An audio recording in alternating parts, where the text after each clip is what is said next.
சான்றோர் பெருமக்கள் அனைவரையும் வணங்கி மகிழ்ந்து வருக வருக என வரவேற்பதில் பெருமை கொள்கிறேன். சான்றோர் பெருமக்களே,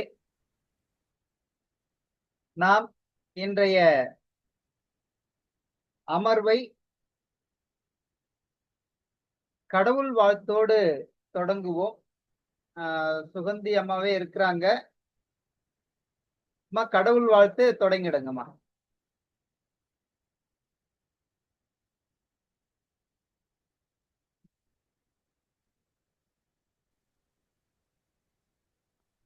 வணக்கம் ஐயா. மூவா முதலா உலகம் ஒரு மூன்றும் ஏத்த தாவாத இன்பம் தலையாயது தன்னின் எய்தி ஓவாது நின்ற குணத்து ஒன்னிதி செல்வன் என்ப தேவாதி தேவன் அவன் செவடி சேர்ந்தும் அன்றே. செம்பொன் மறை மேல் பசும்பொன் எழுத்திட்டதே போல் அம்பொன் பிதிர்வின் மறுவாயிரத்தெட்டணிந்து வெம்பும் சுடரின் சுடரும் திருமூர்த்தி விண்ணோர் அம்பன் முடிமேல் அடித்தாமரை சென்னி வைப்பாம்.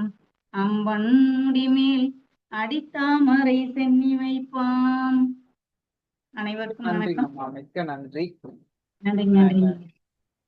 சான்றோர் பெருமக்களே, இன்றைய அமர்வு 79வது அமர்வு தொடர்கிறது. இந்த 79வது அமர்வை நாம் கடவுள் வாழ்த்தோடு தொடங்கி இருக்கிறோம். அதுவும் சென்னை செந்தமிழ் மன்றமும் அனைத்திந்திய சாதனை புத்தக நிறுவனத்தோடு இணைந்து நடத்தும் இந்த சீவக சிந்தாமணி இந்த 79வது அமர்வை அம்மையார் திருமதி அ. சுகந்தி பத்ரபாகு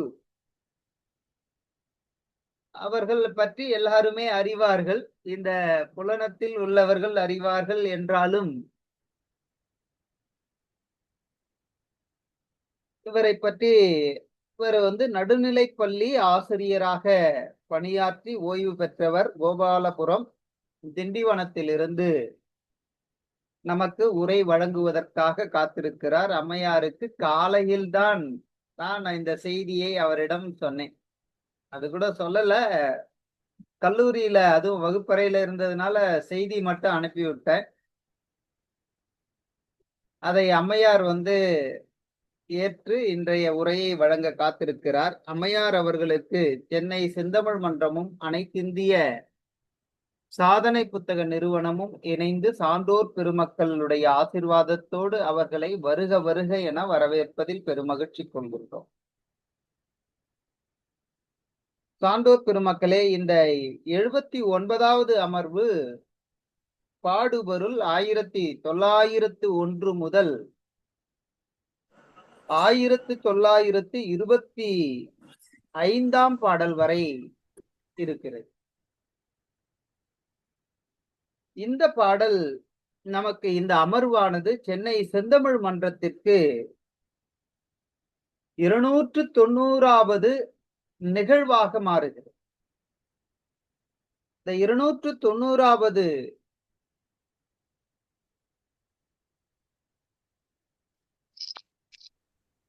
சான்றோர் பெருமக்களே மன்னிக்கவும், இத நான் பழைய அப்படியே சொல்லிட்டு இருக்கிறேன். 310வது நிகழ்வாக அமைகிறது. சென்னை செந்தமிழ் மன்றத்தினுடைய 310வது அமர்விற்கு 310வது திருக்குறளை நாம் பார்க்க போகிறோம். இந்த 310வது திருக்குறளுடன் இந்த அமர்வை தொடர்கிறோம். இதுவரை வெகுளாமை என்ற 31வது அதிகாரத்தில் கோபத்தினால் ஏற்படுகின்ற தீமைகள் எவை எவை, அந்த கோபத்தினால் வருகின்ற நட்டம் எவ்வளவு, கோபம் படாமல் இருந்தால் என்ன விளைவு நமக்கு பெருகும், இதையெல்லாம் சொல்லி வந்தவர் இப்போது முடிவாக ஒரு திருக்குறளை சொல்லுகிறார். கோபத்தை மிகுதியாக கொண்டிருப்பவர் உயிரோடு இருந்தும் இல்லாதவருக்கு சமமாக இருப்பர். கோபம் மிகுதியாக இருக்குமேயானால் அவர் உயிரோடு உலவுவதை காட்டிலும் இறந்தவருக்கு சமமாக மதிக்கப்படுவார். அடுத்தது இன்னொரு செய்தியை சொல்லுகிறார். கோபத்தை துறந்தவர்கள் எப்படி இருப்பர்? கோபத்தோடு இருப்பவர்கள் இறந்தவருக்கு சமம் சொல்லிட்டார். கோபத்தை துறந்தவர்கள் எப்படி இருப்பார்கள்? அவர்கள் யாருக்கு சமம்? அதிலேயே சொல்லிட்டார், கோபத்தை துறந்தவர்கள் முற்றும் துறந்தவர்களுக்கு சமமானவர்கள். ரொம்ப அழகான செய்தியை சொல்லுகிறார். இறந்தார் இறந்தார் அணையர், சினத்தை துறந்தார் துறந்தார் துணை. ரொம்ப அழகான சொற்களை அப்படியே விளையாடுற. இறந்தார் இறந்தார் அணையர், சினத்தை துறந்தார் துறந்தார் துணை என்று மிக அழகான திருக்குறள். இந்த அற்புதமான செய்தியை எல்லோரிடமும் பகிர்ந்து கொண்டதில் பெருமகிழ்ச்சி கொள்கின்றோம். மீண்டும் சான்றோர் பெருமக்களையும் ஆசிரியர் பெருமக்களையும் மாணவ செல்வங்களையும் ஆய்வாளர் நண்பர்களையும் வருக வருக என வரவேற்று இந்த 79வது அமர்வை அம்மையார் சுகந்தி பத்ரபாகு அம்மையாரிடம் ஒப்புவித்து இடம் சாருகிறேன். நன்றி, வணக்கம்.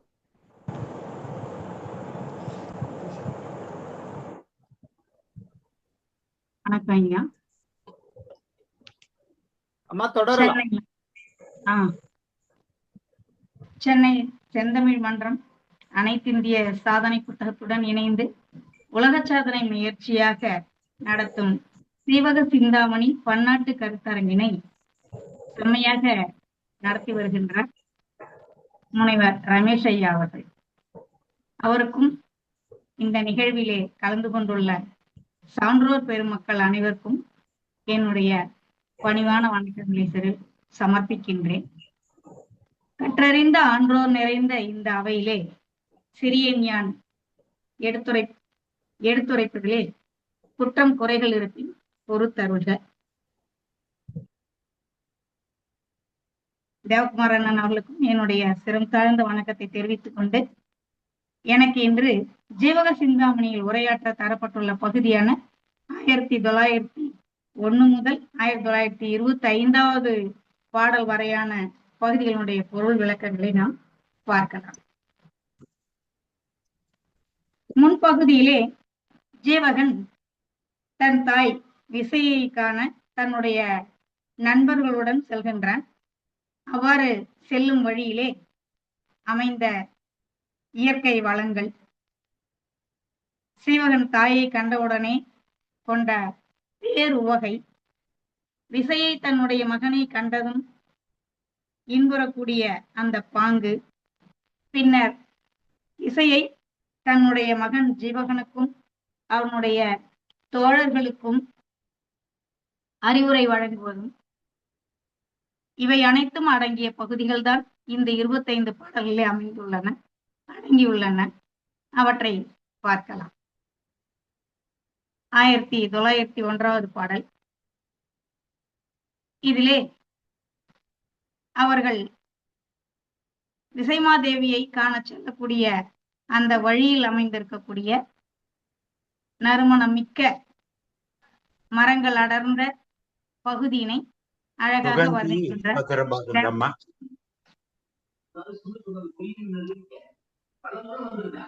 தேவர் பெருமான் அவர்கள் பாடலை பார்க்கலாம். திமிசிடை சந்தன தழைவையின் நீரத்தீம் பூமரம் நிறந்தக கோலம் எரிலவங்கமும் மின்கற்பூரமும் ஒரு நாவிகலம் தோசனை கமழுமே. இந்த இவர்கள் செல்லக்கூடிய அந்த மலைப்பகுதியை ஒட்டிய வழியிலே, மலைச்சாரல் பகுதியிலே திமிசு மரங்களால் சூழப்பட்ட சந்தன மரங்கள்.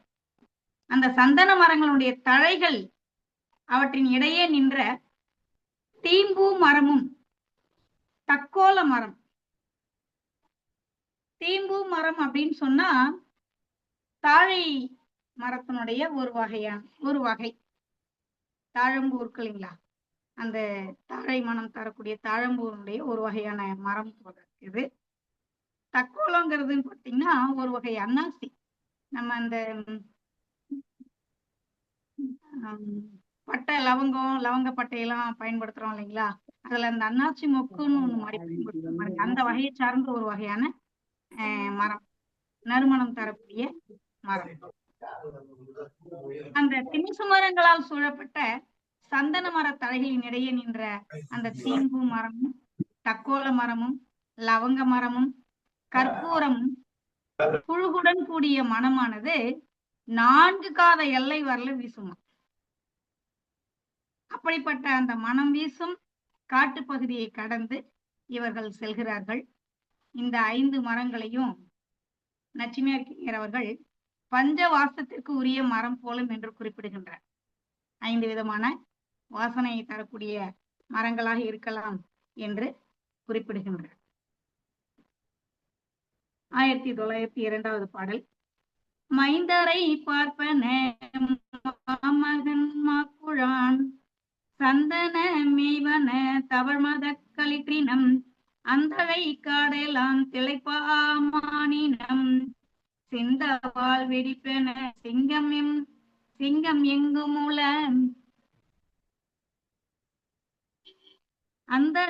அந்தழை காடெல்லாம் திளைப்பாமாமுனி மானினம் சிந்தவால் வெடிப்பென சிங்கம் எங்கும் உல. அந்த காட்டிலே ஆண்களை மயக்குகின்ற மகன்மாக்கள் கூட்டமும் சந்தன தழைகளை மேய்கின்ற அந்த மதையான்களுடைய கூட்டமும் காட்டு பசு கூட்டங்களும் நிறைந்திருக்கின்றன. அவையெல்லாம் சிதறி ஓடக்கூடிய அளவுக்கு கர்ஜிக்கக்கூடிய சிங்கங்களும் அங்கே நிறைந்திருக்கின்றன என்று தேவர் பெருமான் இங்கே வர்ணிக்கின்ற அந்த காட்டு வழி பகுதியை, அந்த காட்டில் இருக்கக்கூடிய விலங்கினங்கள், என்னென்ன விலங்கினங்கள் இருக்கின்றன என்பதை வர்ணிக்கின்றார். அடுத்தது 1903வது பாடல். வருக்கையின் கனிதோறும் வானரம் பாய்ந்தூராய் பொறுப்பெல்லாம் பொன் கிடந்து தொழுகி மேட்டிருவில் வீழ்ந்து ஒரு குழாய் நிலமிசை மிளிர்வொளிர்மணி திருக்கிலர் ஒலி குழாய் வானகம் செகுக்குமே. அந்த காட்டுல மலைக்காடு, அந்த மலைக்காட்டுல பாத்தீங்கன்னா வருக்கையின் கனிதோறும், வருக்கைனா பலாமரம்,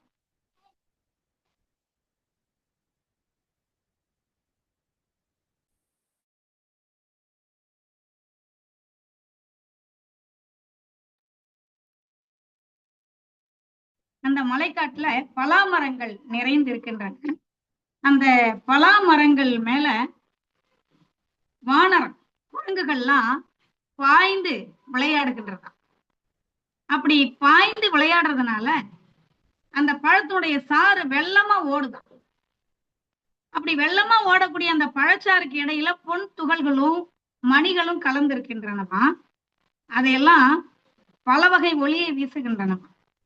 அப்படிப்பட்ட அந்த பல வகை ஒளியை வீசக்கூடிய தோற்றம் எப்படி இருந்ததுன்னா, வானவில் நிலத்திலே வீழ்ந்து விண்ணின் ஒளியை மிஞ்சும் வகையில் அமைந்திருந்தது.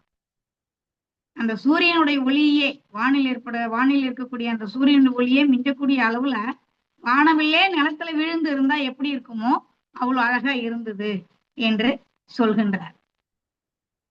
1904வது பாடல். வீழ்பனி பாறைகள் நெறியலாம் வெவ்வையேன் போழ்தலின் வெண்ணை போர் பொழிந்து மட்டொழுகுவர் தாழ்முகில் சூழ்பொழில் சந்தன காற்றசைந்து ஆழ்துயர் செய்யும் அவ்வருவரை சாரலே. அப்படி அந்த மலை வழியில போறாங்க. அந்த மலை வழி எப்படி இருக்கான் அப்படின்னா, மலையினுடைய வழிகள் எல்லாம் பனிக்கட்டிகள், அந்த பனிக்கட்டி எல்லாம் வெயிலால உருகி ஓடுதான். எப்படி ஓடுதுன்னா வெண்ணெய் உருகி ஓடுறது போல ஓடுகிறதா.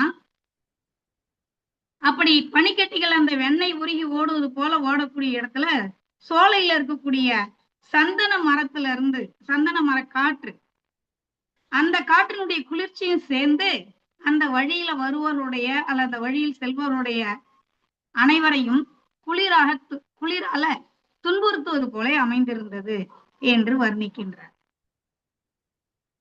1905 கூகையும் கோட்டமும் குங்குமம் பறந்து ஏகலா காணிலத்து அல்கிவிட்டெழுந்து போய் தோகையும் அன்னமும் தொக்குடன் ஆர்ப்பதோர் நாகனன் காவினுள் நாயந்து விட்டார்களே. அந்த இடத்துல நாகமர சோலை இருக்கான். அந்த நாகமர சோலையை அவங்க சென்று அடைகின்றார்கள். அந்த நாகமர சோலை சென்று அடையும் முன்னாடி இருக்கக்கூடிய அந்த இடத்த அழகா வர்ணிக்கிறாரு. கூகங்கிற கொடிகளும் கோட்டம் குங்குமம் போன்ற மரங்களும் நிறைந்த அந்த அடர்ந்த சோலை, அழகான சோலை. அந்த சோலையில போய் இவங்க எல்லாரும் சிறிது இளைப்பாறுகிறார்கள். அப்படி இளைப்பாறிய பிறகு மயில்களும் அன்னங்களும் நிறைந்த அந்த நாகமர சோலையை அடைந்தார்கள். நாகனன் காவினுள் அப்படின்னா அந்த சுரப்புன்னை மரம், நாகமரம்ங்கிறது சுரப்புன்னை மரம். அந்த சுரப்புன்னை மரம் நிறைந்த ஒரு பகுதியை சென்று அடைகின்றார்கள்.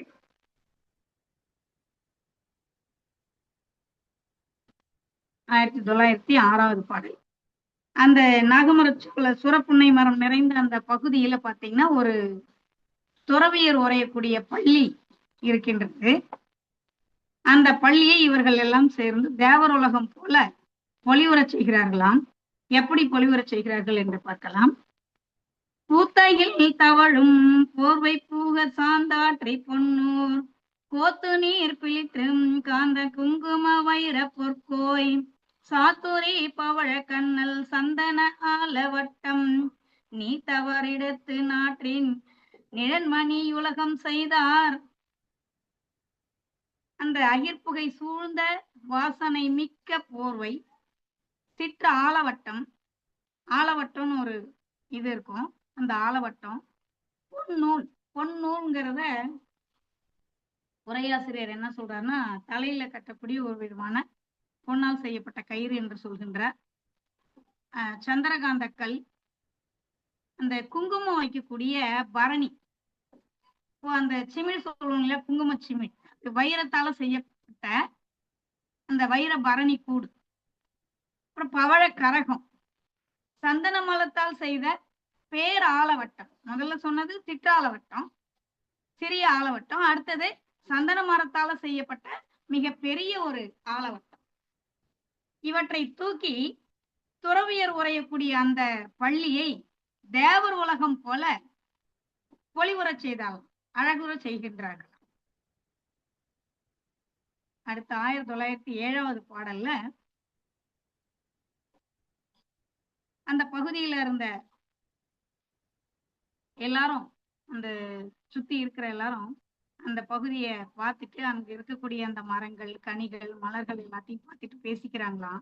என்ன பேசிக்கிறாங்க அப்படின்னா, நித்தில முளையினார் தம் நெடுங்க நாள் நோக்க பெற்றும் கைக்கலன் தீண்ட பெற்றும் கனிந்தன மலர்ந்த காண்க வைத்தலர் கொய்ய தாழ்ந்த மரமுயிரில்லை என்பார் பித்தலர் ஆயிற்பேய்கள் என்றலார் பேசலாமோ. அந்த பெண்கள் பெண்களுடைய கண்களால பார்க்கப்பட்டும் அவனுடைய கைகளால் தொடப்பட்டும் கனியாத கனிகள் கனிந்திட, அதாவது பழுக்காத பழங்கள் எல்லாம் பழுத்திட, மலராத மலர்கள் எல்லாம் மலர்ந்தன. பெண்கள் கண்களால பார்த்த உடனே, கைகளால தொட்ட உடனே கனியாத பழங்கள் எல்லாம் கூட கனிந்து போயிடுதான், பழுத்து போயிடுதான்.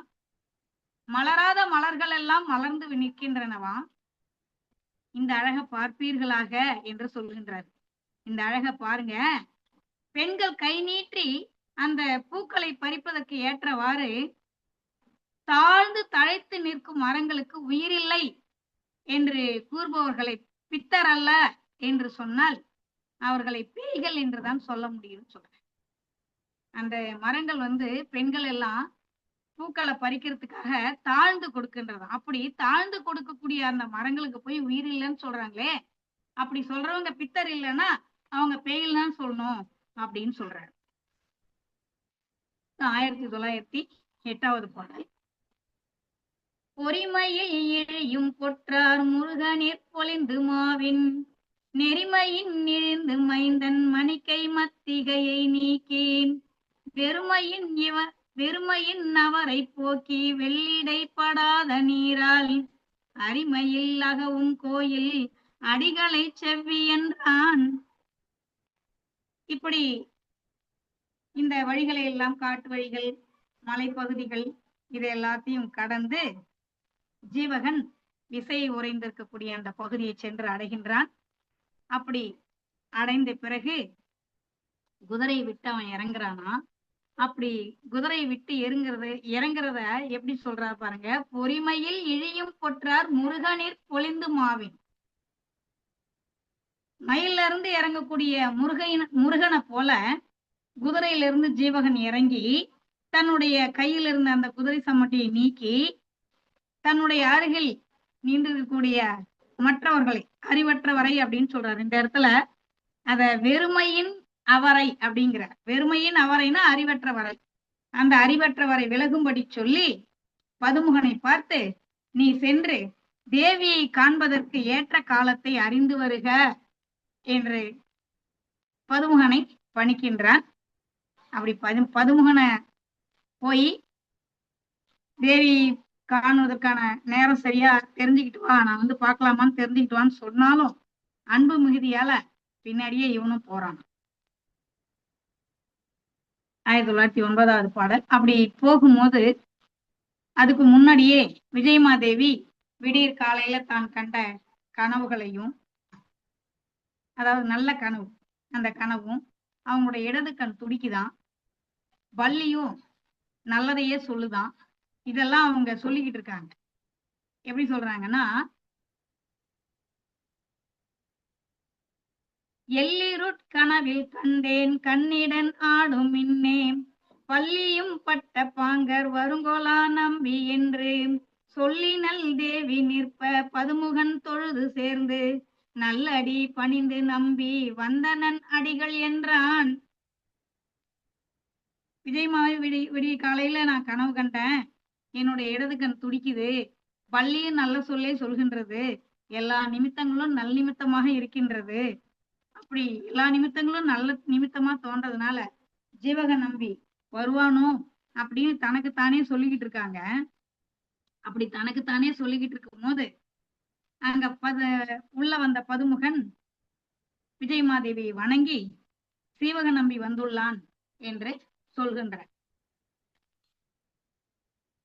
வெகு நாட்களாக பார்க்காம இருந்த அந்த தாய் ஜீவகனை பார்த்த உடனே எவ்வளவு உவகை கொள்வாள் பாருங்க. அதை அழகா வர்ணிக்கிறார். 1910வது பாடல். எங்க நான் ஐயன் என்றாட்கு அடியனான் அடிகள் என்னாம் பொங்குவில் உமிழ்ந்து மின்னும் புனிமணி கடகமார்ந்த தங்கொழி தடக்கை கூப்பி தொழுதடி தழுவி வீழ்ந்தான் அங்கிரண்டற்பமும் நீர் அலைக்கடல் கலந்ததொத்தார். பதுமுகன் சொன்ன உடனே அதை கேட்ட விஜயமாதேவி, எங்கனான் ஐயன், என்னுடைய மகன் எங்க இருக்கான், எங்க உள்ளான் அப்படின்னு கேட்கிறான். அப்ப பதுமுகன் பின்னையே வரான். பதுமுகனை முன்னாடி அனுப்பினான தவிர இவனால அங்க பதுமுகன் பதில் சொல்றவர்களும் காத்துக்கிட்டு இருக்க முடியல. அதனால பதுமுகன் பின்னையே வந்த ஜீவகன் நான் இங்குதான் உள்ளேன் என்று கைகளை கூப்பி வணங்கியபடி தாயினுடைய திருவடிகளில் விழுந்தான்.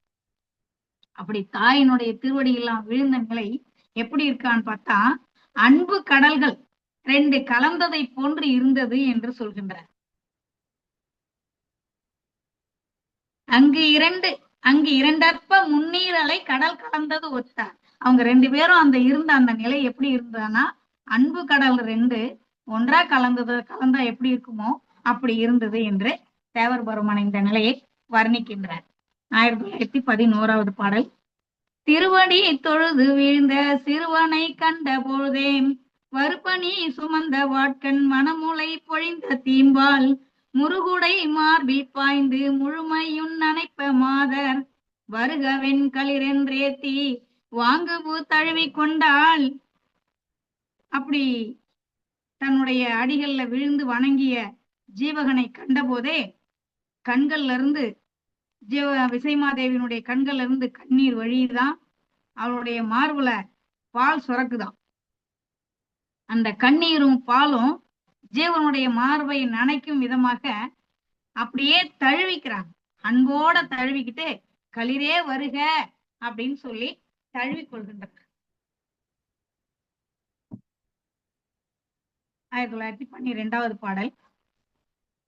காளையாம் பருவமோரால் காதன்மீ கூர்தலாலே வாழையா நெடிய கண்ணால் மகனை மார்பொடுங்க புள்ளி தாளையா முன்பு செய்த தவத்தது விளைவிலாதேன் தோளையா தீர்ந்ததென்றால் தொழுதகு தெய்வம் அன்னாள். அப்படி அவ தழுவிக்கிறது எப்படி இருக்குன்னா, தன்னுடைய மகன் வாலிப பருவத்தை எய்திட்டாங்கிறத கூட உணராம அத கூட உணராம இப்ப பெற்ற பிள்ளைய எப்படி மார்புல அணைப்பாங்களோ அத மாதிரி அணைச்சுக்கிட்டு தன்னோட மார்பின் மீது சேர்த்து அணைச்சி தழுவி என்ன சொல்றாங்களா, முற்பிறப்பின் முயற்சியால செய்த நல்வினை பயன் இல்லாத என் தோல் வருத்தம் இப்போது நீங்கியது. நான் முற்பிறப்புல நல்வினை பயன் செய்யல, அப்படி நல்வினை பயன் இல்லாதால என்னுடைய தோல் பெற்ற வருத்தத்தை இன்று நீ நீக்கிவிட்டாய், அது இப்போது என்னை விட்டு நீங்கியது அந்த துன்பம் என்று சொல்கின்றார். அடுத்தது 1913வது பாடல். வாட்டீரர் குரு சீரன்னை வாழமரகத்து நீத்து காட்டகத்தும்மை நீத்த கைத்தியர் காண வந்தீர் சேட்டிலம் பருதி மார்பிர் ஜீவக சாமீரே ஊட்டர குண்ட செந்தா மறையடி நோவென்றாள். எப்படி சொல்றாங்க பாருங்க, எவ்வளவு அழகா சொல்றாங்க பாருங்க. ஜீவகனை பார்த்து சொல்றாங்களா, நான் உன்னுடைய தந்தையான சச்சந்தனை போர்க்காலத்துல கை விட்டுட்டேன், உன்னையும் சுடுகாட்டிலேயே கைவிட்டேன். அப்படிப்பட்ட கொடியவள் நான். அந்த சச்சந்த மன்னனை போர்ல கைவிட்டு உம்மை சுடுகாட்டுல கைவிட்ட கொடிவளான என்ன பார்க்கறதுக்காக உன்னுடைய தாமரை போலும் அடிகள் நோக வந்தனையோ. இப்படிப்பட்ட கொடியவள் நான், அப்படிப்பட்ட கொடியவளை பார்க்கறதுக்காக உன்னுடைய அந்த மென் தாமரை போல அடிகள் கால் நோக வந்தியோ அப்படின்னா உனக்கு என் மேல எவ்வளவு அன்பு இருக்கு, இந்த அன்பனுடைய மிகுதியை காட்டுகின்றது என்று விசயமாதேவி சொல்கின்றார். 1914. கெடலரும் குறைய கொற்றம் கெட பிறந்ததுவும் அன்றி நடலையுள்ளடிகள் வைக நட்புடையவர்கள் நைய இடைமகன் கொன்றவின் மரத்தினேன் தந்த துன்ப கடலகத்து அழுந்த வேண்டா கலைக்கவில் கவலை என்றான். இப்படி அவங்க சொன்ன உடனே இவன் சொல்றான் பாருங்க, நான் பிறந்தது எப்படி பிறந்தேன் அப்படின்னு சொன்னா, இப்ப கூட சொல்லுவாங்க இல்லைங்களா, இவன் பிறந்த நேரம் தான் அப்படி ஆயிடுச்சு அப்படின்னு பொதுவா சொல்லுவோம் பாருங்க. அது மாதிரி அவன் சொல்றான், சச்சந்த மன்னன் இறக்கும்படி பிறந்தேன், நான் பிறந்தது கூட சச்சந்த மன்னன் இறக்கும்படி பிறந்தேன். அப்படி சச்சந்த மன்னன் இறக்கும்படி பிறந்து தங்களையும் துன்பத்துல தவிக்க விட்டுட்டு நண்பர்களும் வருந்தும்படி இடையன் வெட்டிய மரத்தை போன்ற, எப்படி சொல்றாரு, இடைமகன் கொன்ற விண்ணா மரத்தினேன் தந்த துன்ப. இடையன் வெட்டிய மரம் எப்படி இருக்குதோ அத போல நான் உண்டாக்கிய, அதாவது இடையன் வெட்டிய மரத்தை போன்ற நான், அதை போல இல்ல, தன்னை சொல்லிக்கிறான் இடையன் வெட்டிய மரத்தை போன்று அப்படின்னு சொல்லிட்டு. இடையன் வெட்டிய மரத்தை போன்ற நான் உண்டாக்கிய இந்த துன்பக்கடல்ல நீந்தி நீங்க துன்புற வேண்டாம், அதனை கைவிடுக என்று சொல்கின்றார். இந்த இடத்துல ஜீவகன் தன்னை மரத்துக்கு ஒப்பாக சொல்கின்றான். ஏன்னா பொருள் கேட்கலையே, கேக்கலீங்களா ஐயா? கேக்குதுங்க ஐயா. என்ன கேட்கல, குரல் கேட்கலன்னா இப்ப கேக்குதுங்கம்மா, இப்ப கேக்குதுங்க. மிக்க நன்றி. நன்றி நன்றிங்க.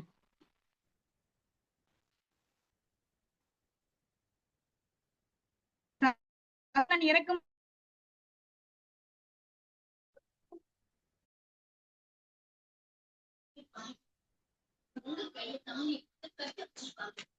அம்மா இப்பதான் கேக்கலங்கம்மா.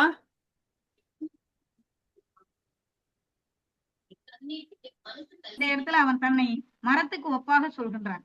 ஏன்னா உயிரோடு இருந்து பகைவனையும் வெல்லவில்லை, உயிரையும் விடல.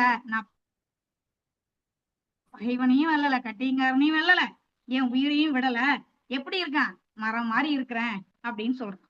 இந்த இடத்துல நண்பர்கள் வருந்தும்படின்னு சொல்றது யார சொல்றாரு அப்படின்னு சொன்னா, அந்த சச்சந்தனுடைய நண்பன், அவருடைய சச்சந்தனுடைய நண்பர்களான தனபாலன், அசலன் அவங்கெல்லாம் வருந்தும்படி, நான் எல்லாரையும் துன்பத்துல ஆழ்ந்து விட்டுட்டு தான் நான் பிறந்தேன், அதனால நீங்க அந்த துன்பத்தெல்லாம் விட்டுடுங்க, நான் இப்ப வந்து மரம் போலதான் இருக்கேன் அப்படின்னு தன்னுடைய அம்மாவை தேற்றுகின்றார். அடுத்து 1915 பாடல். யானலன் நவ்வையாவால் சுனந்தையே ஐயர்க்கென்றும் கோணலன் தந்தை கந்து கடனென குணத்தின் மிக்க வானிலத்து உறையும் தீந்தே நனையவாய் அமிர்தமூர மானலங்கொண்ட நோக்கி மகன் மன மகிழச் சொன்னாள்.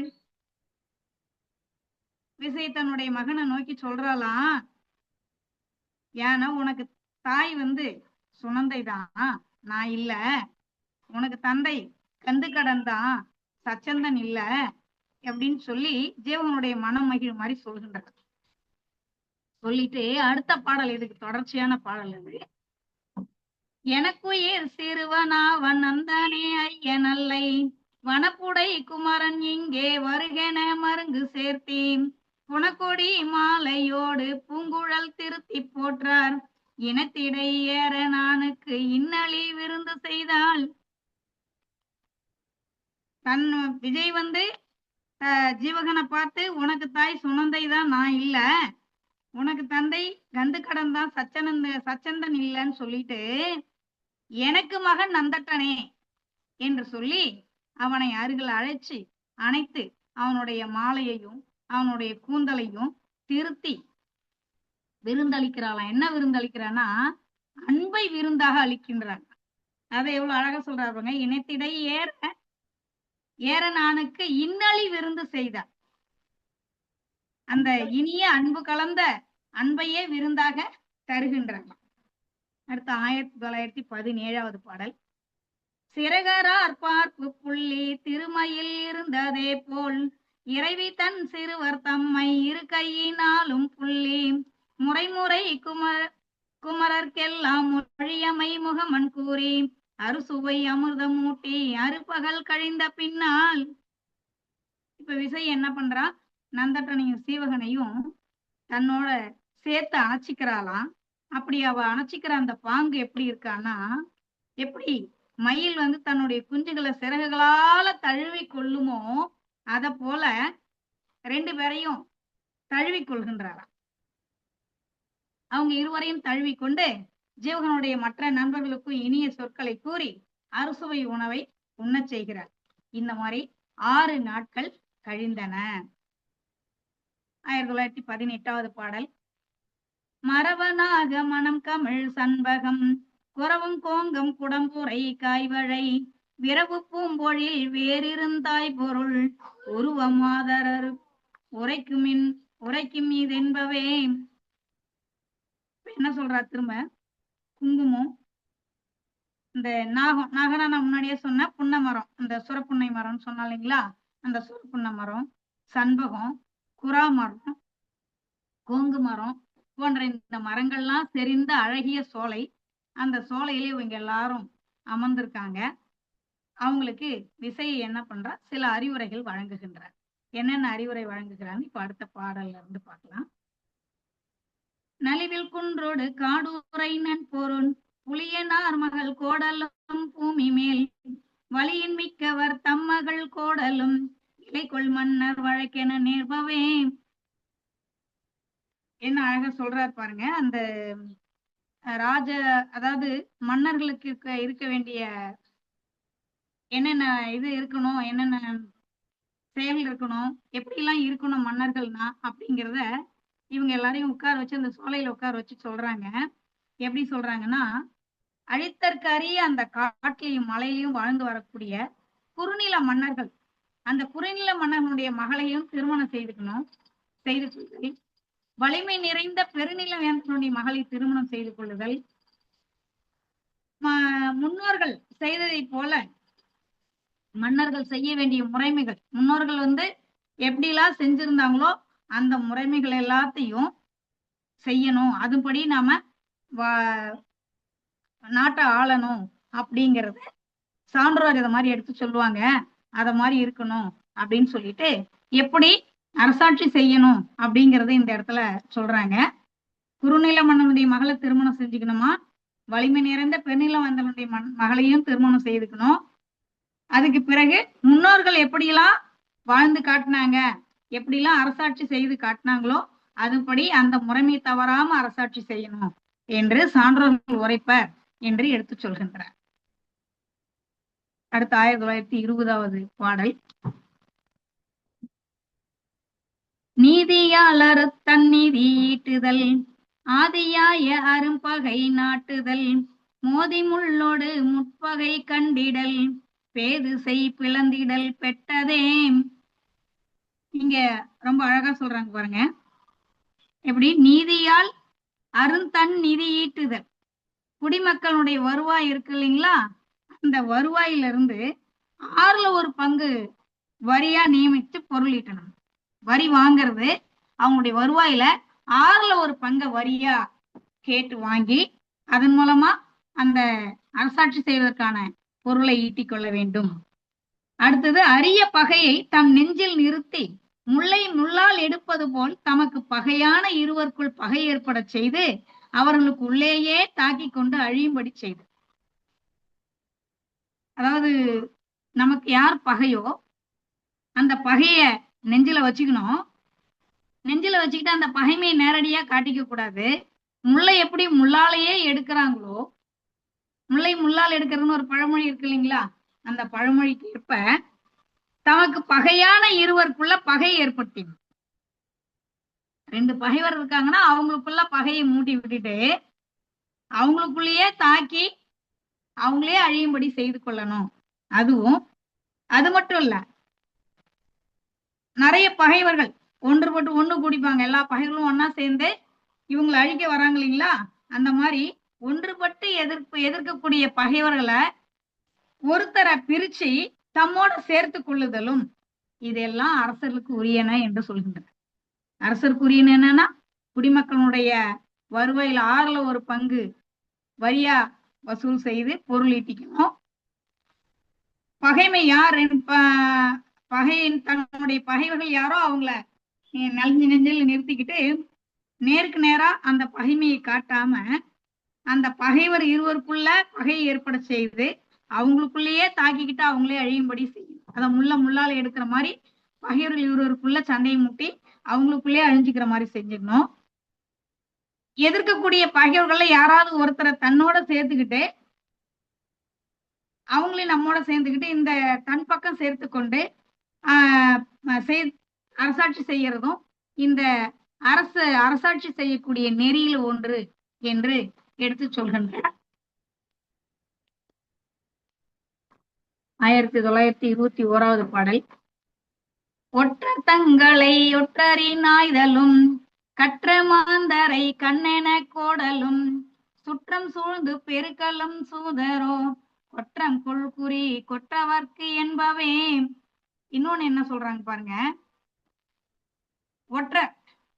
ஒற்றர் இருக்கிறாங்கன்னா அந்த ஒற்றர் சொல்றத அப்படியே நம்பிடக்கூடாது. ஒரு ஒற்றரை இன்னொரு ஒற்றரால ஆராயிறது. ஒரு ஒற்றர் என்ன சொல்றாங்களோ அவங்க சொல்றது சரிதானான்னு சொல்லிட்டு அவங்கள வேவு பார்க்கறதுக்கு இன்னொரு ஒற்றரை நியமிச்சு அதை ஆராய்ந்து பார்க்கணும். கற்று தேர்ந்த அறிவு நிரம்பிய அமைச்சர்களை தன் கண்களுக்கு ஒப்பாக கொள்ளுதல்.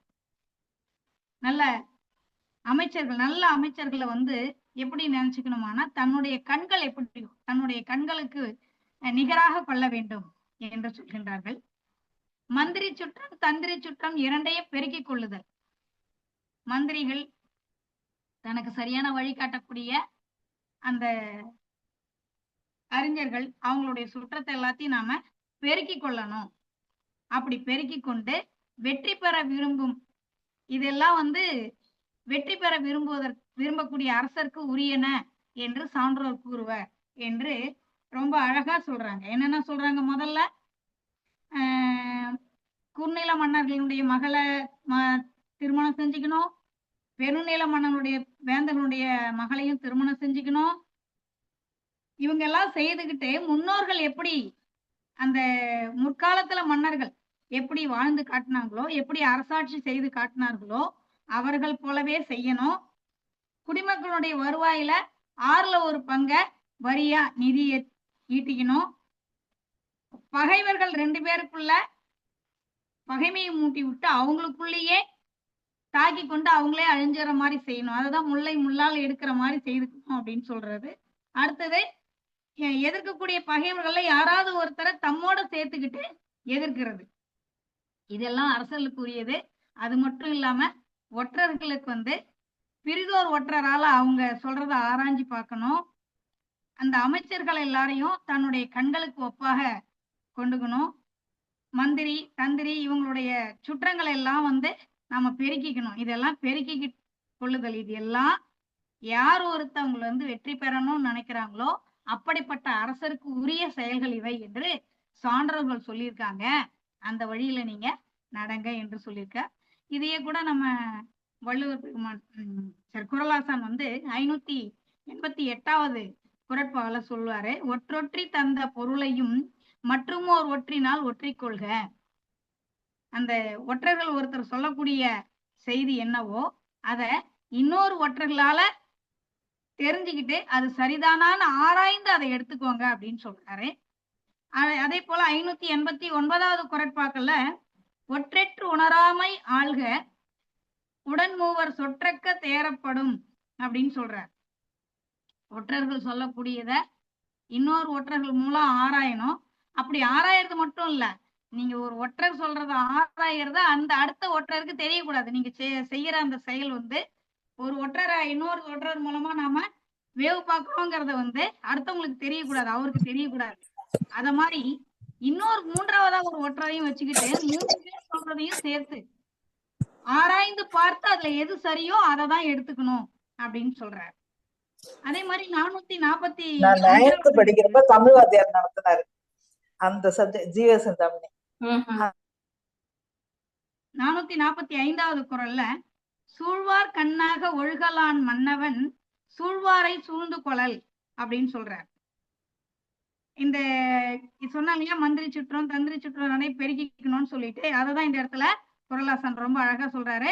மன்னவன் தன்னை சார்ந்தவர்கள் எல்லாரையும் சுற்றமாக கொள்ள வேண்டும். நிறைய பேரை சுற்றங்களா கொண்டுகிட்டான் அப்படின்னு சொன்னாதான் நாம வெற்றி நல்ல அரசாட்சி செய்ய முடியும் அப்படின்றதுக்காக இந்த குறட்பாக்களை எடுத்து சொல்றாரு. இதைதான் நம்ம நச்சினார்க்கினியரும் தன்னுடைய உரையில எடுத்து சுட்டி காட்டுறார். அடுத்தது 1922வது பாடல். வென்றியாக்கலும் மேதக வாக்கலும் அன்றியும் கல்வியோடு அழகாக்கலும் குன்றினார்களை குன்றென வாக்கலும் கொன்றும் சாகத்தின் ஆய்பொருள் செய்யுமே. மேலும் சொல்றாங்க விசைமாதேவி என்ன சொல்றாங்க, ஜீவகனே, வெற்றியை உண்டாக்குறதும் மேம்பாட்டை உண்டாக்குறதும் கல்வி அழகை உண்டாக்குறதும் வன்மை குறைந்தவர்களை வன்மை மிக்கவர்களாக ஆக்குறதும் நாம எப்படி செய்யணுமானா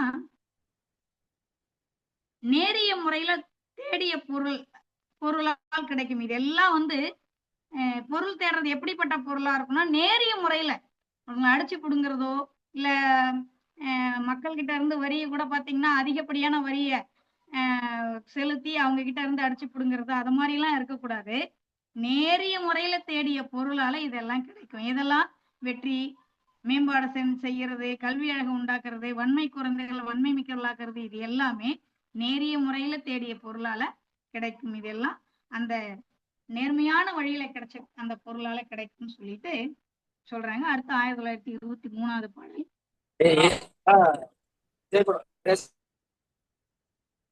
பொன்னினாகும் பொறுபடை அப்படை தன்னினாகும் தரணியர்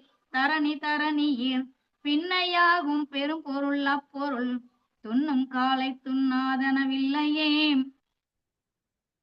இந்த பாடல்ல என்ன சொல்றாங்க அப்படின்னு சொன்னா, அப்படி நேரிய முறையில தேடுறாங்க இல்லைங்களா பொருள், அப்படி அப்படி நேர்மையான முறையில தேடின அந்த பொருளால படைவன்மையும், அந்த படைவன்மையால நாடும், அந்த நாட்டால மிக்க செல்வமும் கிடைக்க பெறும்.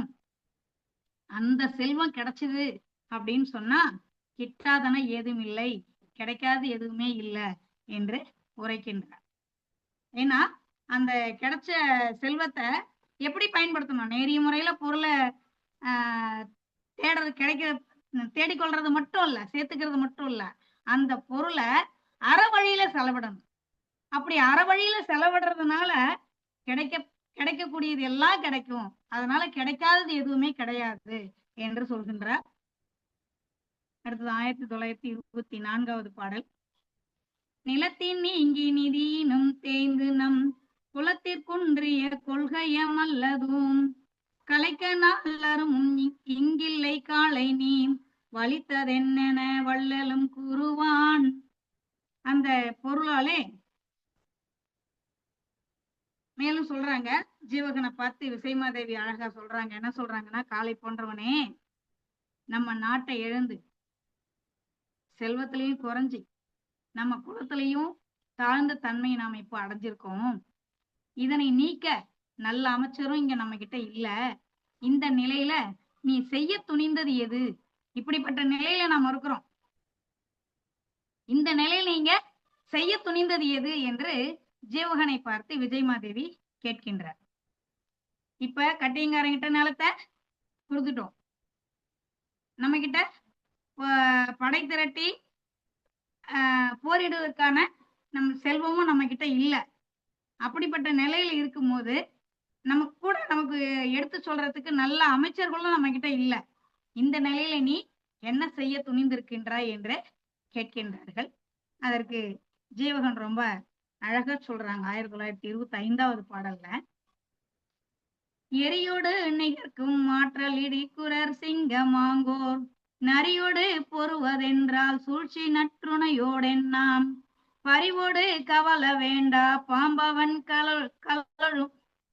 கலழுமாகும் சொரிமது சுரும்புன் கண்ணி சூழ்கழன் அந்தன் என்றான். எவ்வளவு அழகா சொல்றாரு பாருங்க. இந்த சிங்கம் இருக்கு பாருங்க, தீ போல ஆற்றலும் இடி போன்ற அந்த கர்ஜனையும் கொண்ட அந்த சிங்கம் இருக்குல்ல, அந்த சிங்கம் நரியோட போரிடுதுன்னு வச்சுக்கோங்களேன், அதுக்கு சூழ்ச்சியோ துணையோ தேவையில்லை. ஆனா நரி என்ன பண்ணும்? சூழ்ச்சி பண்ணும். அடுத்த விலங்கு அடிக்கணும்னு ஏதாவது சூழ்ச்சி பண்ணி அடிச்சு சாப்பிடும். ஆனா சிங்கத்துக்கு அது தேவை கிடையாது. ஏன்னா அதுக்கு ஆற்றலும் அந்த முழக்கம், அதனுடைய கர்ஜனையை கேட்டாலே மற்ற விலங்குகள் பயந்து ஓடக்கூடிய நிலை. அப்படிப்பட்ட அந்த சிங்கம் அதுக்கு போரிடுவதற்கு, நரி கூட போரிடுறதுக்கு என்ன தேவையில்லை? சூழ்ச்சியோ வேற ஒரு விலங்கினுடைய துணையோ அதுக்கு தேவை கிடையாது. அது போல எனக்கும், நான் சிங்கம் போல அந்த கட்டியங்காரன் நரி போன்றவன், அந்த நரி போன்ற அந்த கட்டியங்காரனை அழிக்கிறதுக்கு, வெல்வதற்கு எனக்கு என்ன தேவையில்லை? சூழ்ச்சி தேவையில்லை, பிற துணைகள் தேவையில்லை. அந்த கட்டியங்காரங்கிற பாம்ப நந்தட்டன் என்கின்ற கருடன் அழிப்பான் என்று இங்க நந்தட்டனை கூடி தன்னுடைய நன்மை, தன்னுடைய சகோதரன் கந்துக்கடனுடைய மகனானி அந்த நந்தட்டன் இருக்கிறான், அவன் அவன் ஒருத்தனே போதும், அவன் கருடனுக்கு ஒப்பானவன்.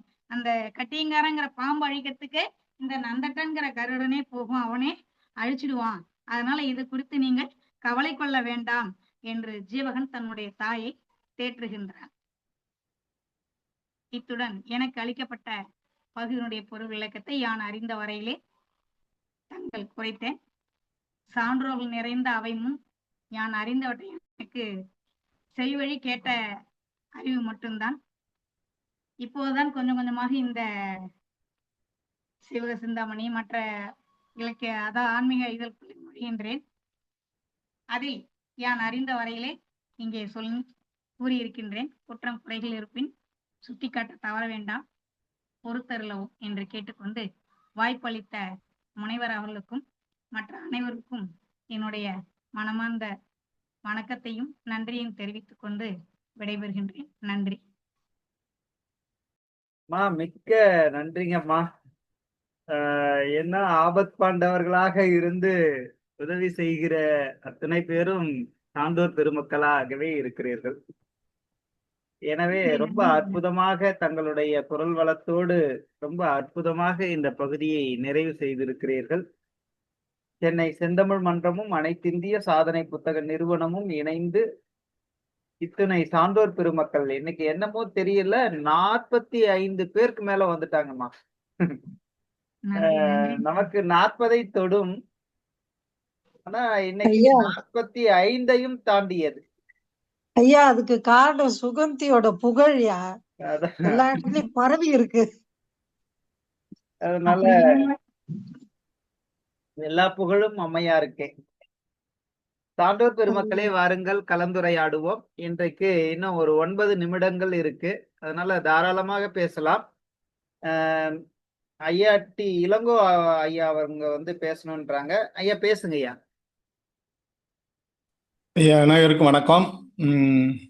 தங்கை சுகந்தி அவர்கள் மிக சிறப்பான இசையோடு பாடி பொருளை கொடுத்தார். உணர்ச்சி மயமான ஒரு கட்டம் சிவக சிந்தாமணியிலே. 2வது முறை பால் சுரந்தது என்று ஆசிரியர் சொல்லும்போது நமக்கும் அந்த கண்ணீர் சுரக்கின்ற நிலைமை இருக்கிறது. அதை நல்லா தெளிவாக சொன்னார். இதில் 1914வது பாடலில் ஒரு கூடுதல் செய்தி தான், வேற ஒன்றும் இல்லை. இடைமகன் கொன்ற விண்ணா என்று அந்த இடத்துல அந்த வருத்தப்பட்டதை நீ வருத்தப்பட வேண்டாம் என்று சீவகன் சொல்வான். அது இடைமகன் கொன்ற என்று சொன்னால், ஆடுகளை மேய்க்கின்ற இடையன் தழைகளை மரத்தை வெட்டி போட மாட்டான், தழைகளை கழித்து அந்த ஆடுகளுக்கு போடுவான். அந்த தழைகள் மீண்டும் முளைத்து விடும், அந்த மரத்துக்கு எந்த பாதிப்பும் ஏற்படாது. அதுபோல தந்தை சச்சந்தன் இறந்துட்டான், அதனால பாதிப்பு ஏற்பட்டது. நான் பிரிந்ததால் உங்களுக்கு பாதிப்பு ஏற்படவில்லை, இதோ சேர்ந்துட்டேன்றத அதை உணர்த்தும் விதமாக அந்த இடத்துல அவர் சொல்லியிருக்கிறார். அது ஒரு இடத்தில் படித்தேன், எங்கன்னு தெரியல, அதை நினைவு வரவே அதை சொன்னேன். தங்கையார் அதை தவறாக எடுத்துக்கொள்ள மாட்டார் என்று நினைக்கிறேன். தெரியாத செய்தி இதுலயே நச்சினையர்கணியர்லயும் இதுக்கு வேற ஏதாவது இது இருக்கான்னு பார்த்தேன். இல்ல, அங்க அவர் என்ன சொல்லியிருக்காருன்னா, அது மரத்துக்கு ஒப்பா தன்னை சொல்லிக்கிற மாதிரிதான் சொல்லியிருந்தாரு. ஆமா, அந்த உரையில் அப்படிதான் இருக்கு. இது ஏதோ ஒரு ஆய்வு கட்டுரையில படித்த மாதிரி ஞாபகம், யாருதுன்றது சரியா ஞாபகம் இல்லை, ஆனா மனதில் நின்னுது. அதனால அதை எல்லாருக்கும் போய் சேர்த்து. நன்றி, நன்றிங்க ஐயா. நன்றிங்க ஐயா. நன்றிங்க ஐயா. ஐயா தேவகுமார் ஐயா பேசணும்ன்றாங்க, தாங்கள் பேசலாங்க ஐயா. மிக்க நன்றிங்க ஐயா. எல்லாருக்கும் சமயக் தர்ஷனம் வணக்கம். இன்று பார்த்தீங்களா சுகந்தி மேடம் பார்த்தீங்களா, மிக அழகாக விரைவாக சுருக்கமாக இனிதாக முடித்தார்கள். நமது மதிப்பிற்குரிய இளங்கோ அவர்கள் கூறியது போல, இடைமகன் கொன்ற இன்னா மரத்தினேன் என்பது பற்றி தமிழ் தாத்தாவுக்கு செய்ய புரியல. இங்கே போயிட்டு யாரோ சொன்னாங்களாம் அப்படின்னு நான் படிச்சதா ஒரு நினைவு இருக்குது. இவரும் சொன்னாருங்க. பொதுவாக பார்த்தீங்கன்னா அந்த காலத்தில் அவர் சொன்னது போல் ஆட்டுக்காக அவன் கையில் ஒரு கொக்கி இருக்கும். அந்த கொக்கியில் ஒரு கிளைய அதை கீழே தள்ளிடுவாங்க. அதாவது கொக்கியில் இருக்க அந்த கிளை கீழே விழாது, மரத்தில் இல்லாத மேலே. அதை தான் தன்னை சொல்றாரு, நான் கீழே விழுந்து சாவும் இல்லை, மேலிருந்து மரத்தோடு இருந்து அதை அந்த கிளைகளை, அதாவது இந்த மரத்தை நமது சுற்றத்தை சரியாக்கலுமான இடைமகன் கொன்ற இன்னா மரத்தினே நான் என்று அதை பற்றி ஊவே சாமிநாதருக்கு ரொம்ப டைம் ஆச்சுன்னு நான் ஒரு கட்டுரை படைத்திருக்கேன். அந்த கிளை பார்த்தீங்கன்னா அப்படியே தொங்கின்னு இருக்கும் எப்போ பார்த்தாலும். அது நேராக மலையோடு இருக்கான்னு பார்த்து மிக அழகான அந்த காலத்தில் பயன்பட்ட நல்ல பழமொழி. அடுத்து இப்போ பொதுவாக அதனுடைய நாகரிகத்தை பார்த்தீங்கன்னா அந்த காலத்தில் இப்போ நம்ம இப்போ திடீர்னு சொல்லி விட்டுருவோம். யாராவது ஒரு கொஞ்சம் குறையா எடுத்துன்னு வச்சுங்க, ஐயோ நீங்கள் என்ன பாவம் பண்ணியன்னு சொல்லிவிடுவோம் நம்ம சில டைமத்தில். ஆனால் அந்த காலத்தில் பெரிய நாகரிகத்தில் அவன் எதிர்க்கில் இருக்கிற குறைய சொல்ல தன் மேலே ஏற்றுக்கொள்வார். நான் செய்த பாவம், அதே மாதிரி நான் கயத்தினேன், நான் நட்ராய் விஜய் மாதேவி சொல்கின்றான், நான் பாவம் செய்தேன், அதனால எனது கணவனும் போனார், நீயும் காட்டில் விட்டுட்டேன்னு சொல்றாங்க. ஆனால் அதுக்கு தான் இவருக்கு பதிலாக இதற்கெல்லாம் காரணம் நான் தான், இடைமகன் நான் 2 பேரால் தான் உங்க இதாகிட்டு ஒருத்தருக்கு பார்த்தீங்கன்னா எதிரில் இருக்கிறவங்களுக்கு மேலே குறைய சொல்லக்கூடாது. நம்ம சில டைம் சொல்லிவிடுவோம், என்ன ஆச்சு உங்களுக்கு, இல்லை நான் என்னுடைய குறை என்னுடைய வினையால் தான் உங்களுக்கு எடுத்து சொல்றதுனா பெரிய நாகரிகமாக இருக்கின்றது. அடுத்து இந்த நினைவு எனக்கு எங்கள் தந்தையர் சொன்னது என்னன்னா, இந்த கோகுலத்துல போயிட்டு தேவகி அம்மா வந்துட்டு கண்ணனை பார்க்க செல்கின்றாராம். அப்பொழுது இதே மாதிரி அவர்களுடைய மார்பிளை பால் சுரந்து உடனே இங்கேயும் செய்து அப்படியே பலராமர் வந்து அதை அந்த கதையை இது பொங்கல் மாறி மாற்றினார் என்று எங்க அப்பா சொல்வார். மாற்றினார்கள் என்று. அதே போல இதெல்லாம் பார்த்தீங்கன்னா அந்த தாய்க்கு தாய் உணர்வினாலே மார்பகத்திலிருந்து பாலும் சுரந்தது, கண்ணிலிருந்து நீரும் சுரந்தது என்று என்பதை மிக உணர்ச்சி பூர்வமாக நமக்கு காட்டியுள்ளார்கள். பிறந்த தாயானதனில் அதனுடைய காளையாகிய ஜீவக சாமியரேன்ட்டு பார்த்தீங்கன்னா நமக்கு அழகா சொல்லுவார். ஜீவகனை சாமி என்றும் சாமியரே என்று பன்மையிலும் விழிக்கின்றார். அதனுடைய அன்பை தெரிவிக்கின்றது. மற்றொன்று பார்க்கும் பொழுது ஜீவகனுடைய வாழ்க்கையிலே இவருக்கு எவ்வளவு சிறந்தவன் என்று உங்களுக்கு தெரியாது. அவனுக்கு பார்த்து இளைய மகனாக தான் அதெல்லாம் பல இதாக சொல்றார். நம்மகிட்ட பணமும் இல்லை, நிலமும் இல்லை, அமைச்சரும் இல்லை, எப்படி செய்யிட்டு கொஞ்சம் வருத்தப்படுறாங்க. அடுத்து இன்னொன்று பார்த்தீங்கன்னா, இந்த ஜீவகன் தன்னுடைய மகன்தான். ஆனால் திடீர்னு மனம் சொல்லிட்டா நந்தாட்டியன் வந்து அவன் குறைவா ஃபீல் கொண்டு போடாதுக்காக உடனே சொல்லிட்டாங்க, நீ என் மகன் அல்ல, நந்தாட்டின் நந்தன் நான் என்னுடைய மகன் சொல்லி அவனையும் உணர்வை பெரிதாக்கினார். பெரிய அந்த அரசியாக இருந்த காரணத்தினாலே இது பெரிய பொலிட்டிக்கல் ஸ்டேட்மெண்ட். அதாவது திடீர்னு தனி ஆயிடக்கூடாது என் பிள்ளை அப்படின்றதுக்காக நந்தனே என்னுடைய மகன் என்று 2 விதமாக சொல்லினார்கள். அடுத்து வந்து நற்றாய் வந்து கஷ்டப்படும் போது என்னப்பா நம்மகிட்ட ஒன்றும் இல்லையே நீ எப்படி பண்ண சொல்றதுக்காக தன்னை பற்றி பெருமையாக சொல்லாமல் நந்தன் இருக்கின்றான், நந்தாட்டினே போதுமே அவருக்குன்னு சொல்லி அது மாதிரி பார்த்து ஒருத்தருக்கு ஒருத்தர் விட்டு கொடுக்காமல் பேசுகின்ற இந்த திறனை நமக்கு தேவர் பெருமான் மிக அழகாக காட்டியுள்ளார். இதெல்லாம் தெரிந்து கொள்ள வேண்டிய விஷயம். எப்படி நம்ம சில சமயத்தில் பார்த்தீங்கன்னா நான் தான் செய்தேன். நான் அறிவியல் துறையில் போகும்போது 4 மாதம் முன்னே நான் தான், அது நான் சொல்லக்கூடாது, எங்களுடைய குழு தான் செய்யுது என்று இப்போ நாங்கள் அடிக்கடி பேசுகிறோம். அதை பற்றி இதெல்லாம் தெரிந்து கொள்ள வேண்டிய விஷயங்கள். அடுத்த பதிவுல மேலும் விவரமாக நாம் தெரிந்து கொள்ளலாம். எங்களெல்லாம் இந்த அரசியலில் இருக்க வேண்டும், அந்த கல்லணை கல்லல் ஆய்த்து அடுத்து முல்லை முள்ளாயில் வைப்பது, இது மாதிரி அதால் தான் நம்முடைய வெள்ளைக்காரர்கள் வந்து டிவைட் அண்ட் ரூல் செய்தார்கள் சொல்லுவாங்க. இது அழகா சொல்றாரு, பகைக்கு ஒரு பகை இன்னொரு பகையனோட விட்டு விட வேண்டும் என்பதாக. இன்னொரு ராமாயணத்துல படிக்கும் பொழுது வாலியை ஏன் உடனே வாலி கேட்பான் ராமனுக்கிட்ட, நீங்க என்ன கொன்றீங்கன்ற, நீ அவனுடைய நண்பன், எனது பகைவனுடைய நண்பன் ஆனதால் நீயும் என்னுடைய பகைவன் ஆனே என்று சொன்னதாக நான் படித்தது. இதெல்லாம் இது பார்த்தீங்கன்னா அரசியல் சூழ்ச்சிகள் மிக அழகாக விவரிக்கப்படுகின்றன. மறுபடியும் திவ்ய தங்கையருக்கு மனமார்ந்த பாராட்டுக்கள், மிக அழகாக எடுத்துரைகள். உங்களை பற்றி நம்ம எல்லாரும் தெரியும், நம்ம குழுவில் அதுதான் எவ்வளோ பேர் வந்து சேர்ந்துட்டாங்க. எல்லாரும் சேர்த்து எடுத்து சொல்கின்றவர்கள். இவர்களுக்கே பல குழுக்கள் இருக்கின்றன. மிகவும் நான் நன்றியை தெரிவித்துக் கொள்கின்றேன். மிக்க நன்றி அண்ணா. உங்களுடைய ஆசீர்வாதமும் உங்களுடைய வழிகாட்டலும் தான் அண்ணா. மிக்க நன்றிங்க ஐயா.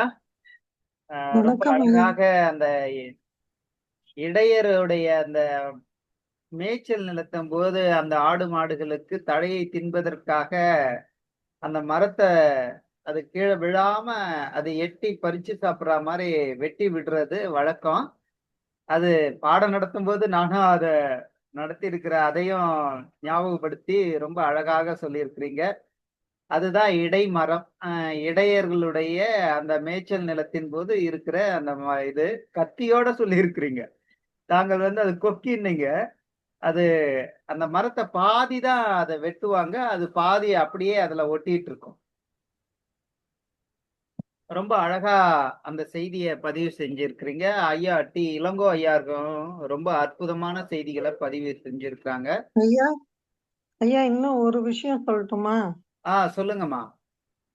அந்த ஒரு பாடல்ல 1907 வந்து மரங்களுக்கு உயிர் இல்லை என்று கூறுவோர் பித்தர் அல்லர் என்றால்னா அவர்களை பேய்கள் என்று கூறுவதே சரின்னு சொல்றாருல. அது பாத்தீங்கன்னா மரத்துக்கு உயிர் இருக்கு அப்படிங்கறத சிந்தாமணியிலே சொல்லிட்டாங்க. அதுக்கு முன்னாடியே சமணத்துல மரங்களுக்கு எல்லாம் ஓர் உயிர் ஜீவன்னு சொல்றது உண்டு. மரம், கல்லு, தாவரங்கள் எல்லாமே ஓர் உயிர், ஓரறிவு பெற்றதுன்னு. ஏன்னா தொடு உணர்ச்சி மட்டும்தான் இருக்கும். அத வந்து இதுல ஆனா அப்புறமா தான் நம்ம அறிவியல்ல கண்டுபிடிச்சிருக்காங்க தாவரங்களுக்கும் உயிர் உண்டுங்கிறத. அந்த மாதிரி பல அறிவியல் விஷயங்களும் அப்புறம் இந்த தாவரவியல் சம்பந்தமா மரங்கள் எவ்வளவு விதமான மரங்கள் வருது பாருங்க. அது சில பேர்லாம் நமக்கு தெரிய கூட இல்ல, அதெல்லாம் இருக்கா இப்பன்னே தெரியல. அந்த மாதிரி மரங்கள் பேர்லாம் 2-3 இடத்துல வருது. நிறைய இதுல வந்து விஷயங்கள் வந்து நம்ம தேடினா அதாவது நிறையவே இப்ப கட்டுரைகள் எழுதலாம் தனித்தனியாங்கிற அளவுக்கு நிறைய இருக்கு. அடுத்தது வந்து இன்னொன்னு நானு குறிச்சு வச்சதை மட்டும் சொல்றேன். உம் அந்த விஜயோட பெருந்தன்மையும் இதுல தெரியுது. அவனை வந்து இவங்களுக்கு தான் மகன், எனக்கு இல்ல, நான் உன் தாய் இல்லைங்கிறதும், ஆனா நந்தட்டனை தன்னோட மகனா ஏத்துக்கிறதும் அவளோட பெருந்தன்மையை குறிக்குதுன்றது நான் எழுதி வச்சிருக்கேன்.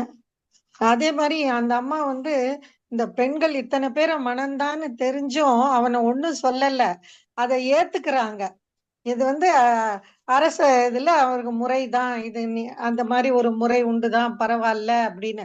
அதே மாதிரி பொருள் வேண்டாம் வேண்டாம்னு சொல்றது வந்து சாதாரண ஒரு இல்லறத்தாரோ துறவிகளுக்கோ பரவாயில்ல. ஆனா ஒரு அரசனா இருந்தா அவனுக்கு பொருள் எவ்வளவு முக்கியங்கிறதையும் அவங்க சொல்றாங்க. இன்னைக்கு எதுவுமே இல்லாம இருக்கோம் நம்ம, அதனால நீ பொருள் ஈட்டுவது துணை. எப்போ அந்த அச்சனந்தி சொன்னதையே தான். ஏன்னா இவங்க வந்து நுண்ணிய நூல் பல கற்றவர்னு நாமகள் இளம்பகத்திலேயே சச்சந்தனே சொல்லுவாரு. நீ இவ்வளவு இயற்றிய நூல்களை கற்றவளாச்சே அப்படின்னு சொல்லி. அதெல்லாம் இப்பதான் அவங்க வெளிப்படுத்துறாங்க பாருங்க.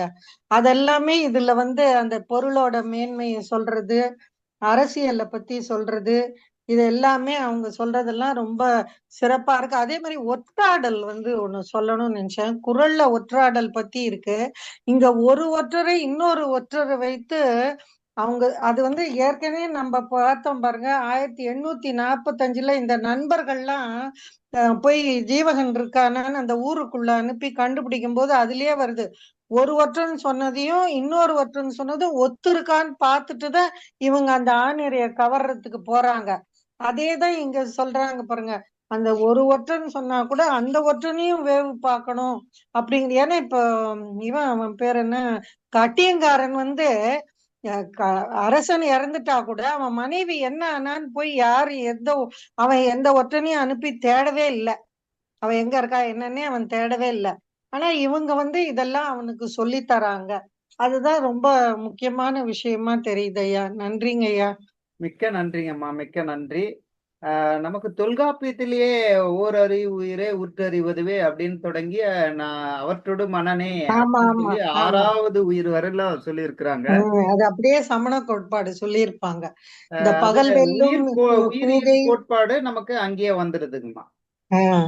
பகல் வெல்லும் கூகை காக்கைன்னு ஒரு குறள் இருக்கு பாருங்க. அது 1925 இவங்க முடித்தாங்க பாருங்க.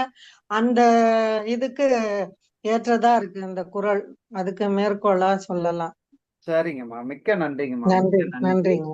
இந்த ஒற்றாடல் ஏற்கனவே நமக்கு 3 பேரை கொண்டு ஒற்றாட வேண்டும் அப்படின்ற செய்தியை நேத்திக்கு முன்னால் பார்த்தோம்னு நினைக்கிறேன். நேத்திக்கே பார்த்தோம்னு நினைக்கிறேன். அதனால 3 பேர், ஒருவருக்கு ஒருவர் தெரியாமல் 3 பேர் நேரா பார்த்தா கூட யாருன்னு தெரியக்கூடாது. அப்படி 3 ஒற்றர்களை கொண்டு ஒரே செய்தியை தீர்மானித்தல்.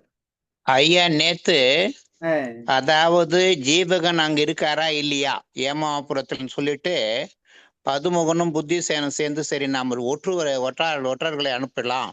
அங்க போயிட்டு 3 ஒற்றர்களை அனுப்பி அங்க ஜீவகன் வந்து எப்படி அந்த மதம் பிடித்த யானை கைவசப்படுத்தி அதை நன்றாக கட்டி விட்டான் என்று அந்த ஒற்றர்கள் ஒருத்தர் சொல்றாங்க. அதில் 3 ஒற்றர்கள். நம்ம இங்கிலீஷ்ல கன்ஃபர்மேட்ரி, அதாவது பார்த்தீங்கன்னா ஆங்கிலத்துல இது மாதிரி 1 விட்டா 1 3 செய்து கன்ஃபர்மேட்ரி டெஸ்ட் வந்தாதான் அதை நாங்கள் ஒத்துக்கொள்வோம். அது மருந்தாக இருந்தாலும் சரி, அது வேற எந்த ரசாயனமாக இருந்தாலும் சரி. அதே நம்ம திருக்குறள் அழகா சொல்லியிருக்காரு. 3 ஒற்றர்களை ஒருத்தருக்கு ஒருத்தர் தெரியக்கூடாது அவங்களுக்கு, அது செய்யணும்னு சொல்றாங்க. நீங்க நினைவுபடுத்துங்க, அது உண்மைதான். அது பல விஷயங்கள் பார்த்தீங்கன்னா நம்ம தங்கையர் வாசுகி அவர்கள் சொன்னது போல பல விஷயங்கள் தனித்தனியே வருகின்றன. நீங்க தொல்காப்பியத்தை பத்தி எடுத்து சொன்னீங்க, அந்த ஜீவ சமாசம், அதாவது டாக்ஸானமி பத்தி. இந்த மரத்திற்கு உயிர் இருப்பது என்பது பார்த்தீங்கன்னா நம்ம இந்த என்வரன்மெண்ட் மரங்களை பற்றி மற்றும் செடி கொடிகளை பற்றி நம்ம மிகவும் காக்க வேண்டி உள்ளது. இந்த காலத்தில் பார்த்தீங்கன்னா இங்கே ரோடு போடுறதுக்காக கண்ணை மூடின்னு மரங்கள்லாம் வெட்டி போயிடுறோம். இது முக்கியமான விஷயம். அதுக்கும் உயிர் உள்ளது. வாழ விடு என்ற அந்த கொள்கையை நாம் கடைபிடிக்க வேண்டும் என்பது உள்ளுக்குள்ளாக சொல்லியிருக்காருன்னு சொல்லவர். மிக்க நன்றிங்க ஐயா. சாரி, நான் தமிழ் மேலும் மிக்க சமயம் நன்றிங்க ஐயா, எடுத்துக்கொண்டேன். மிக்க நன்றி. நீங்க ரசாயனத்துல எப்படி தேர்ந்தெடுக்கிறீங்கன்றதெல்லாம் நீங்க இப்ப சொல்லிதானே எங்களுக்கு தெரியுது. அப்போ திருவள்ளுவரை எல்லா இடத்துலயும் பயன்படுத்துறோன்றது ரொம்ப பொருந்தி வருதுன்றது ரொம்ப சிறப்பு. மிக்க நன்றிங்க ஐயா. சான்றோர் பெருமக்களே, நாம இன்றைக்கு ஒரு 6 நிமிடம் காலதாமதமாக தொடங்கினாலும் மிக அற்புதமான செய்திகளோடு நாம தொடங்குறோம். அம்மையார், ஒரே நிமிடம். அம்மையார் ஆ சுகந்தி பத்ரபாகு அவங்க இன்னைக்கு காலையில ஒரு 9 மணிக்கு மேலதான் அவங்களுக்கு செய்தி போட்டிருப்பேன். அப்படி இருந்த நிலையிலும் மிக அற்புதமாக தங்களுடைய உரையை நிகழ்த்தி இங்க கொடுத்திருக்கிறாங்க. மிக்க நன்றிங்கம்மா. சென்னை செந்தமிழ் மன்றமும் அனைத்திந்திய சாதனை புத்தக நிறுவனமும் இணைந்து இத்தனை சான்றோர் பெருமக்கள் முன்னிலையில் தங்களுக்கு எங்கள் மகத்தான நன்றியை தெரிவித்து மகிழ்கிறோம். மிக்க நன்றிங்கம்மா. சான்றோர் பெருமக்களே, நாம